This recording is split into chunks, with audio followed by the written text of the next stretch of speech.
ملګرو ما په تېره ویډیو کې هم وویله چې ښځه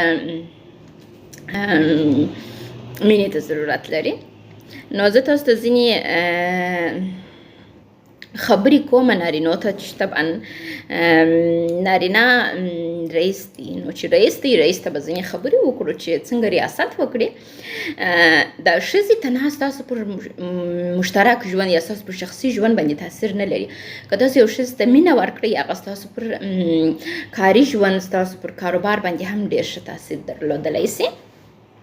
او بل ښځه داسې یو مخلوق د الله جل جلاله داسې پیدا کړی ده چې هغه د یو خبرې و عمق ته ګوري، د یو لیکن نارینه د یو خبرې و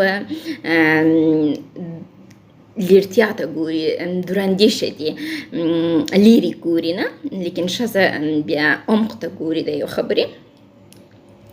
او بل که تاسو د یو ښځې سره مینه وکړئ نو بیا تاسو کولی سئ چې د هغې څخه بیرته مینه ترلاسه کړئ، مینه احساس کړئ.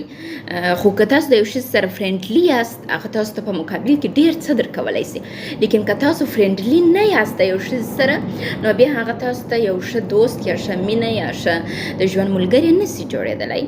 او بل ښځه هغه پهلوانه ده چې کولی سي هغه نارینه چې هر څومره خشمګین یي، هر څومره غوسهناک یي، هر څومره په بد حالت کې هغه غوسې ته د پای ټکی کښېږدي، لیکن د دا کار دپاره ښځه یو څه ته ضرورت لري چې تا باید د دې تر مخه چې ښځه ستا په هر حالت کې، په هر څومره غوسې حالت کې، په هر څومره بد حالت کې هغه ستا حمایت وکړي او ستا سره ستا په خشم کې، خشم په درولو کې ستا سره مددکاره واوسیږي.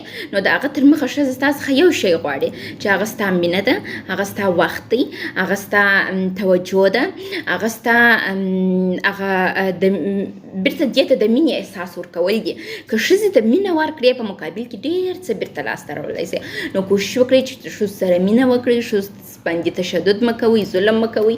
ښځه ډېره مینه ناکه مخلوق ده د الله جل جلاله او تاسو ته ډېر څه درکولی سي. نو دا زده کړئ چې د ښځو څه رقم استفاده وکړئ.